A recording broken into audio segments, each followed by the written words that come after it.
Halo Sobat Ortopedia, jumpa lagi dengan saya Dr. Nufus.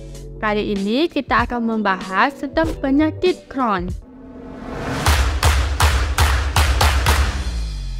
Nah, penyakit Crohn adalah kondisi peradangan kronik yang terjadi secara terus-menerus yang dapat mempengaruhi saluran cerna dari semua bagian, mulai dari mulut bahkan sampai anus. Peradangan kronis ini biasanya melibatkan bagian bawah dari anus kecil, kemudian bagian atas dari usus besar atau bahkan keduanya.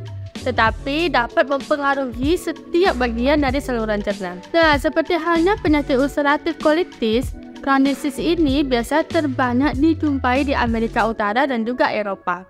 Insiden terbanyak biasanya terjadi pada usia 20 hingga 30 tahun. Nah, puncak keduanya itu pada usia 50 hingga 60 tahun. Laki-laki dan perempuan mempunyai kesempatan yang sama. Penyebab terjadinya penyakit ini masih belum diketahui pastinya. Akan tetapi, para ahli memfokuskan penyebab pada 3 faktor, yaitu pada herediter, infeksi, dan juga autoimun. Nah, faktor herediter ini diduga sebagai predisposisinya. Walaupun faktor infeksi ikut diduga sebagai penyebabnya, namun kuman penyebabnya itu belum dapat ditemukan. Faktor selanjutnya yaitu gangguan imunologik ataupun autoimun. Hal ini dikarenakan klinis pada penyakit Crohnitis sering disertai dengan artritis, uveitis, dan juga kelainan pada kulit yang erat hubungannya dengan autoantibody. Nah, Sobat Ortopedia, pada Crohnitis ini, gejala khas yang dapat dijumpai yaitu nyeri abdomen flare up, kemudian dia itu berulang, mereda, dan kemudian bersifat kronis. Pembengkakan meluas sampai ke lapisan dinding dalam dari organ yang terlibat. Hal ini menyebabkan nyeri perut dan juga sering kali terjadi pengosongan intestin yang memicu terjadinya diare, disertai mual ataupun penurunan berat badan. Nah, dapat juga menyebabkan komplikasi di luar traktus gastrointestinal. Hal ini juga dapat menyebabkan komplikasi di luar traktus gastrointestinal, dan misalnya seperti skin rash, artritis, dan juga peradangan pada mata. Manifestasi klinis penyakit Crohnitis ini dia bervariasi ya, mulai dari yang ringan sampai yang berat. Nah, gejala ini juga tergantung pada lokasi saluran cerna yang terkena. Manifestasi ini dibedakan menjadi 3, yaitu manifestasi umum seperti demam, kemudian penurunan nafsu makan, penurunan berat badan, lemah badannya, kemudian keringat malam hari, retardasi mental, dan juga amenorrhea. Yang kedua yaitu manifestasi intestinal, contohnya seperti diare, kemudian buang air besarnya berlendir sampai bahkan berdarah. Kemudian diare pada malam hari, inkontinensia, konstipasi, sampai obstruksi. Kemudian juga bisa terjadi nyeri perut sampai kram, tenesmus, mual, dan juga muntah. Yang ketiga adalah manifestasi ekstraintestinal.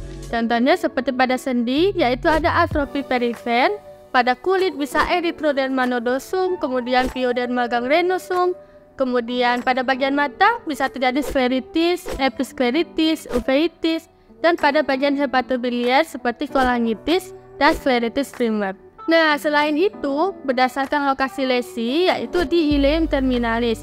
Nah, ini sering menimbulkan manifestasi klinis berupa obstruksi sampai kondisi sepsis yang dicurigai adanya kondisi perforasi ataupun adanya abses dengan atau tanpa fistula yang biasanya pada 40% kasus ini membutuhkan tindakan operasi. Selanjutnya, jika terjadi pada kolon, juga dapat terjadi pada bagian segmen atau seluruh kolon. Dan ini sering sulit dibedakan dengan kolangitis ulceratif.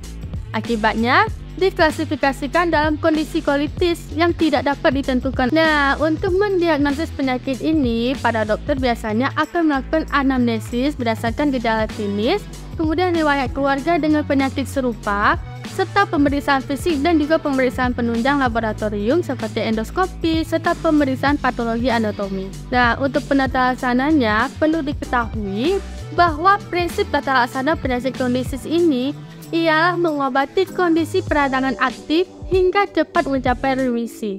Nah, kemudian mencegah peradangan berulang dengan mempertahankan remisi selama mungkin, serta mengobati dan mencegah komplikasi yang timbul. Nah, untuk pengobatan umum yang dapat diberikan itu bisa menggunakan antibiotik seperti metronidazol dan juga perbaikan kondisi umum pasien dan pemberian nutrisi yang adekuat. Selanjutnya, menggunakan kortikosteroid serta golongan asam 5 aminosalisilat.